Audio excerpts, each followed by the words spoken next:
Shalom, selamat pagi jemaat Tuhan. Berjumpa kembali dalam doa pagi online. Mari masuk hadirat Tuhan, nikmati kasih karunia-Nya, sambil menghayati kasih Tuhan Yesus yang sempurna.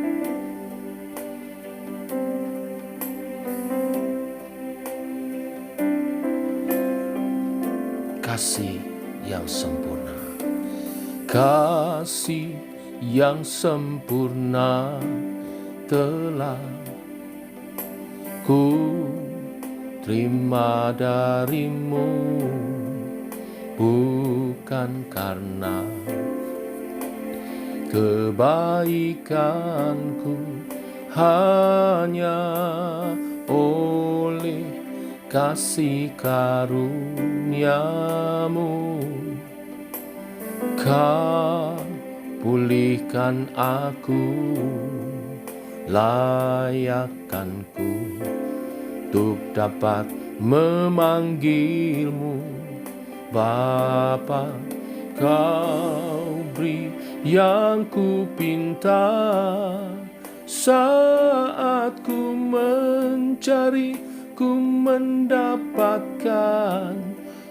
Ku ketuk pintu-Mu dan Kau bukakan, sebab Kau Bapa-Ku, Bapa yang kekal. Takkan Kau biarkan aku melangkah hanya sendirian. Kau selalu ada bagiku, sebab Kau Bapa-Ku, Bapa yang kekal.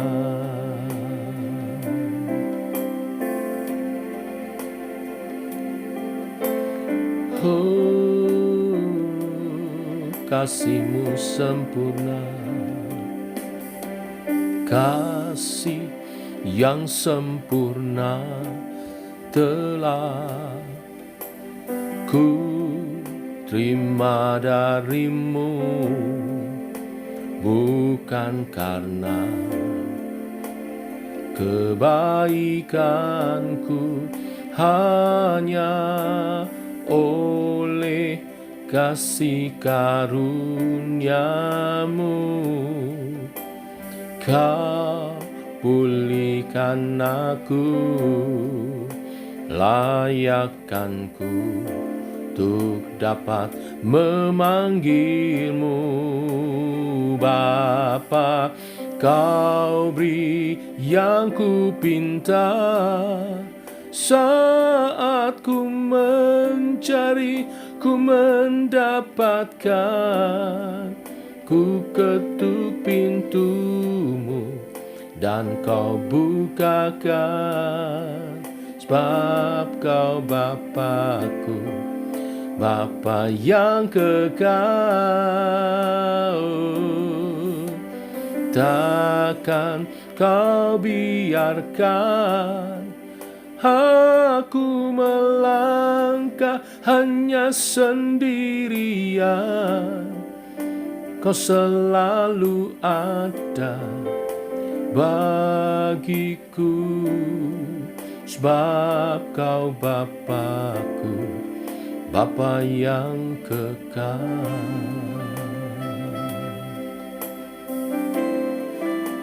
Oh,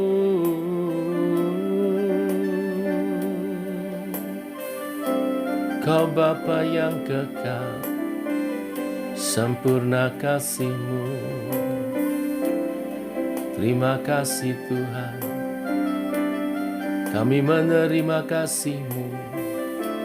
Terima kasih Tuhan. Oh, Kau beri yang ku pinta saat ku mencari, ku mendapatkan.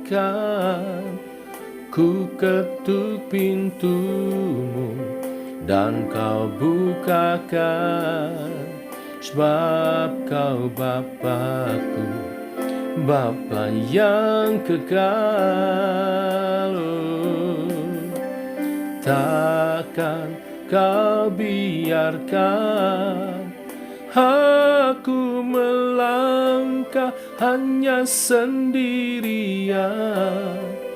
Kau selalu ada bagiku, sebab kau Bapa-Ku, Bapa yang kekal. Kau selalu ada bagiku, sebab kau Bapa-Ku, Bapa yang kekal.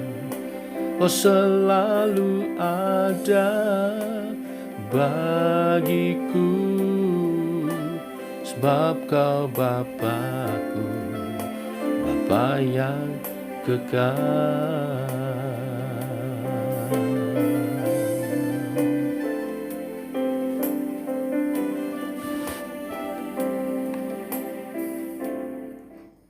Inilah Tuhan, kekaguman kami akan kasih Tuhan yang sempurna. Bimbing kami untuk juga menjadi pelaku-pelaku kasih-Mu dalam kehidupan kami.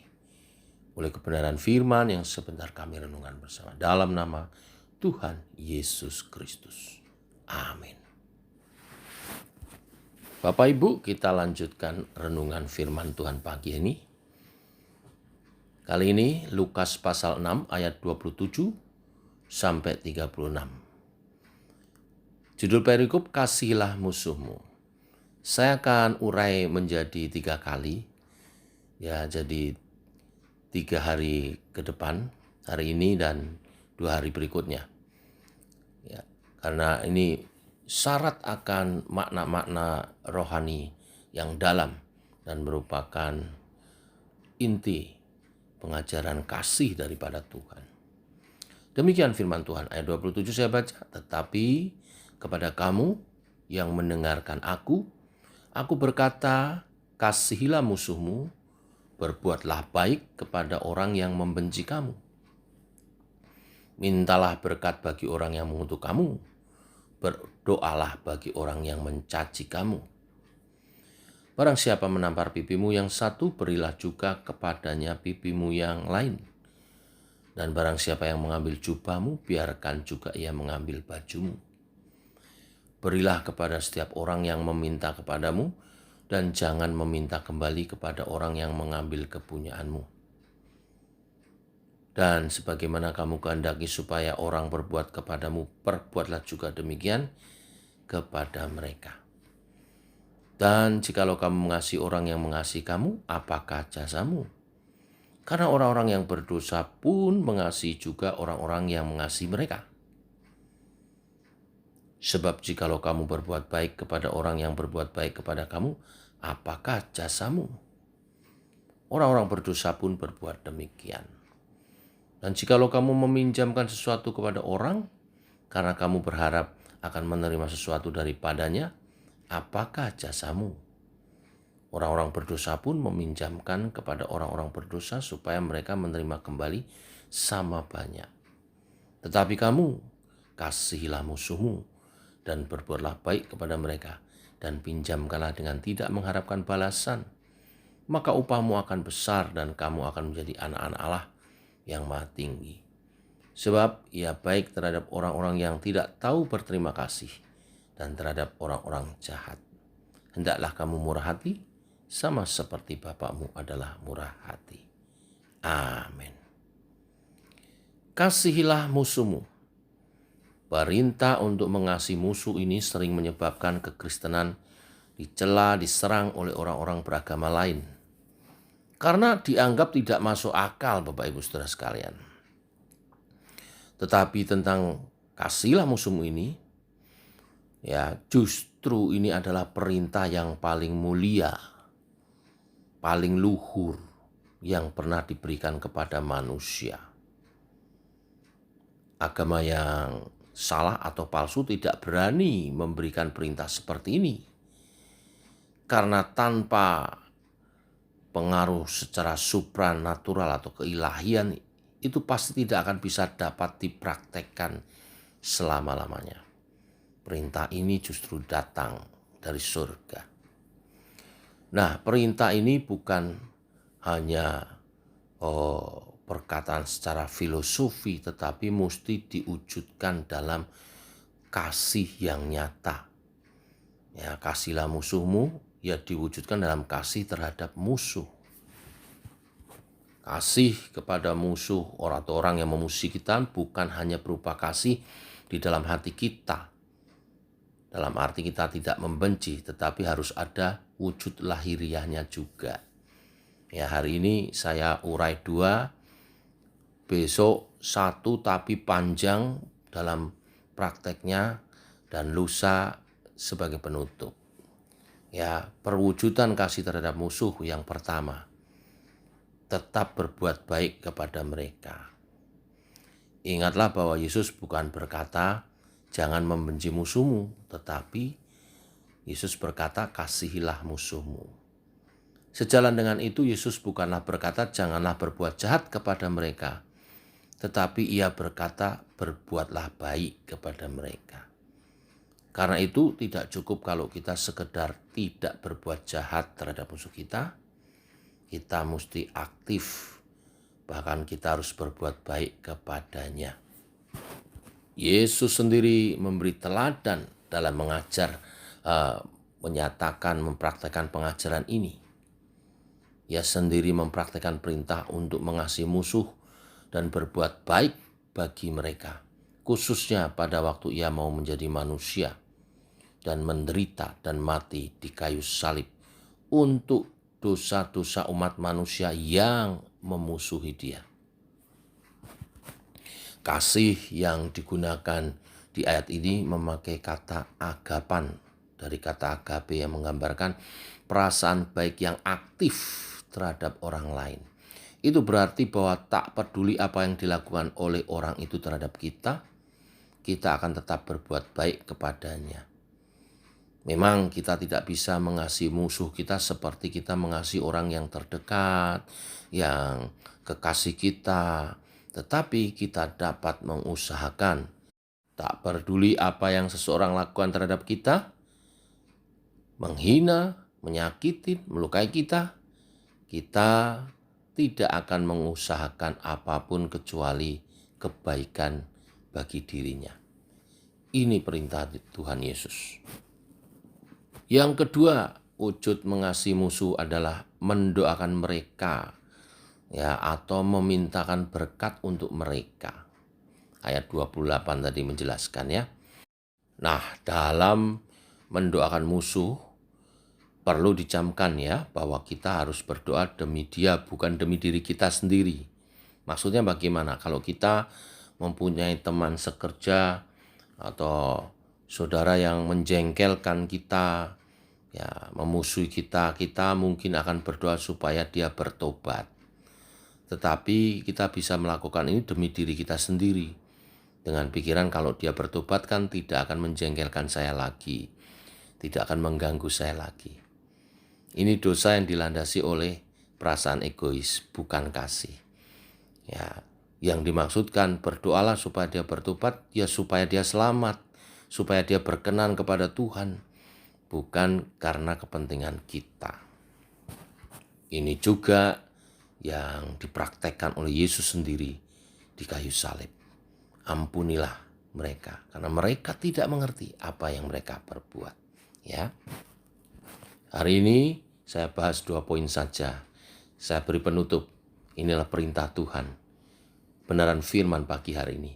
Perintah untuk mengasihi musuh dalam bagian ini memang menunjukkan standar tuntutan Allah yang begitu tinggi, sehingga tidak mungkin bisa dicapai oleh siapapun secara sempurna.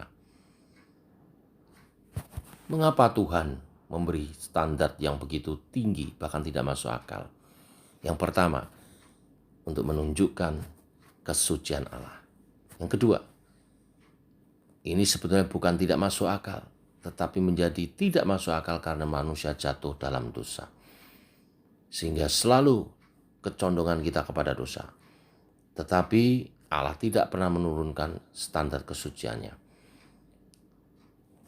Supaya untuk memenuhi tuntutannya ini kita membutuhkan Kristus Yesus sebagai juru selamat penebus dosa kita. Dengan seseorang mau percaya kepada Kristus, pertama-tama ia mendapat pengampunan dosa, dan yang kedua ia mendapat Roh Kudus untuk membantu kita mentaati standar Allah ini. Tuhan memberkati. Mari kita berdoa. Bapa, kami mengucap syukur buat hari yang baru, hari yang limpah dengan rahmat-Mu Tuhan. Hari ini Engkau mengajar kami satu pengajaran yang begitu dalam, seakan tak terjangkau kemampuan kami sebagai manusia. Tetapi sebagai umat tebusan-Mu, Engkau yang telah menghapus dosa kami, Engkau juga yang menyertai kami dengan pribadi-Mu sebagai Allah Roh Kudus dalam diri kami, yang akan menuntun kami, menolong kami memenuhi standar, dapat menggenapi kebenaran firman ini dalam diri kami. Kasih-Mu yang melimpah itu dan pimpinan dari kuasa Roh Kudus menolong kami menjadi orang-orang yang dapat mempraktekkan kasih Tuhan, mengampuni yang bersalah, tidak membalas kejahatan dengan kejahatan, berbuat baik kepada mereka yang memusuhi kami, dan bahkan mendoakan, memberkati mereka. Kami mau memulai di dalam lingkup yang terdekat, yaitu keluarga kami, kepada pasangan hidup, kepada anak-anak, kepada orang-orang di sekitar kami, sehingga keluarga kami boleh menjadi keluarga kesaksian yang menyatakan kemuliaan Allah, yang menyatakan kami adalah anak-anak-Mu Tuhan, dan hidup kami serupa dengan Bapa di surga. Tolonglah kami Tuhan. Berdoa supaya setiap suami dapat menjalankan tugas dan tanggung jawabnya sebagai pemimpin di rumah tangga, sebagai imam, nabi, juga raja yang menaungi, mencukupkan segala kebutuhan rumah tangganya. Tuhan berkati tangan setiap pria, suami-suami, dan mengerjakan pekerjaannya dengan baik dan menghasilkan yang terbaik, sehingga membawa kesejahteraan bagi istri dan anak-anaknya. Berkati juga keimamannya, menjadi contoh dalam iman percaya, dalam ibadahnya, dalam hidup kudus, dan kesetiaannya mengikut Tuhan. Kami berdoa juga untuk para istri, Tuhan, sebagai penolong yang sepadan mendampingi suaminya dalam kasih sayang dalam Tuhan, dalam kelemah lembutan dan penguasaan diri, Tuhan, mendampingi suami menjalankan tugas panggilannya dalam berkeluarga, membina anak-anak, mengarahkan, mendidik mereka seperti pahlawan-pahlawan yang mengarahkan anak-anak kami kepada rancangan dan karya Tuhan, kepada iman percaya yang menjadi teladan iman bagi mereka. Kami berdoa untuk anak-anak kami juga, Tuhan rahmati, supaya masa depannya indah, mulia di dalam Engkau. Dalam pergaulan, Tuhan sertai, jauhkan dari segala mara bahaya, kecelakaan, kuasa jahat, orang jahat, jauhkan dari pengaruh pergaulan bebas, narkoba, dan kuasa-kuasa kegelapan. Tuhan, Kau sertai anak-anak kami dalam studi mereka, dalam mereka meraih masa depan mereka, dalam karir dan pekerjaan mereka. Baik yang bersama dengan kami, tinggal di kota yang sama, di satu rumah, maupun yang sudah mandiri atau bekerja di luar kota, tangan Tuhan melindungi, menyertai mereka. Ini kami menyerahkan setiap keluarga daripada umat Tuhan dalam perlindungan, penyertaan, kasih dan rahmat-Mu Tuhan.